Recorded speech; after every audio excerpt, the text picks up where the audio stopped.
So there's different ways of doing the sales training. So that's actually a really good thing, and it gets you off the hook on having to perform so much. Uh, but iSpeed to lead is going to be a good lead source for you to just keep that pipeline open, right? Yeah, and then over time, again, we had started actually in DTA, so we were doing REI reply, reaching out to agents, building that list. So that infrastructure is still there.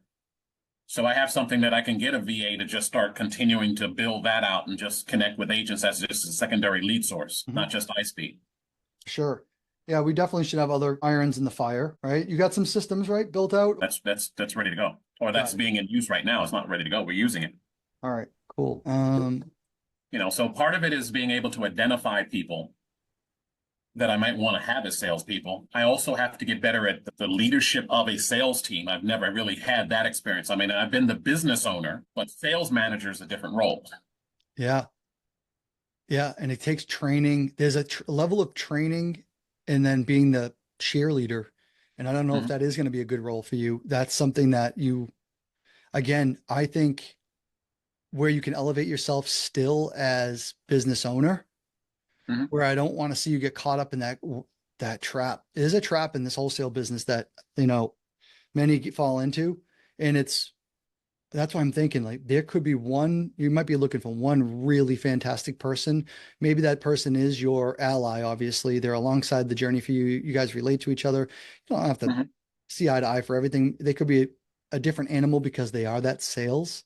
So they are a little bit different than maybe what you're used to. Because would I be fair to say you're more the integrator personality type? I Yeah. mean, still have to have my business hat. I mean, still have to look at the numbers, still have to make sure that everything makes sense, continue to do, the basic HR functions. But sales has always been something where it's like it hasn't been something that really has been my comfort. It's more along the lines of, okay, if I have to do it, walk in, talk to a client, talk to a potential client, Mhm. I'll do it, of course. Yeah. But it's not something where I can like turn a no to yes or field objections and, steer the conversation in a specific way. I don't have the practice for that. It's Right. like, okay, if I'm talking to somebody who's interested, yeah, I can tell you all about it. We can go for it. But Yeah. if you're talking about convincing someone, that's Yeah. not my.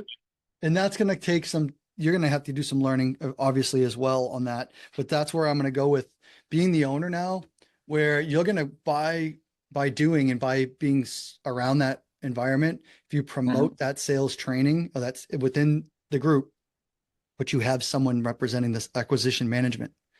They're an acquisition manager. They come in as such, and maybe they have one person again underneath them that's doing the follow-ups, that's doing Okay.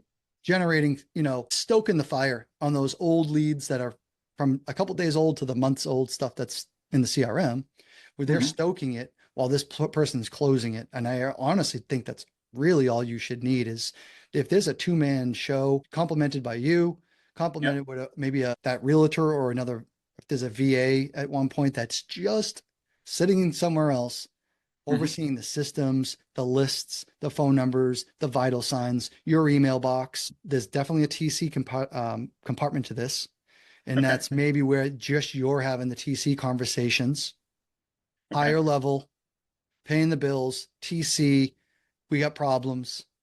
How do we resolve these problems? But the acquisitions are hunting out, going out, gathering and hunting.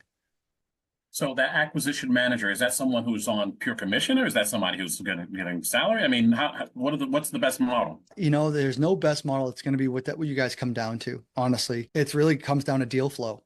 If you can show that you guys are pulling in leads and that someone can walk in off the street and as quick as they can convert your pipeline to cash, they're going to get Yep. a paycheck.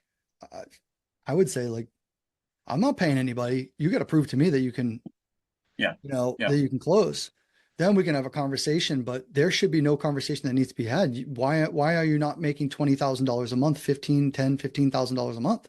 Why are we, if we're going to do 3 to 5 deals, and let's say they go from five to $15,000, Yep. there's still enough meat there on a small team to eat Mhm. for everybody.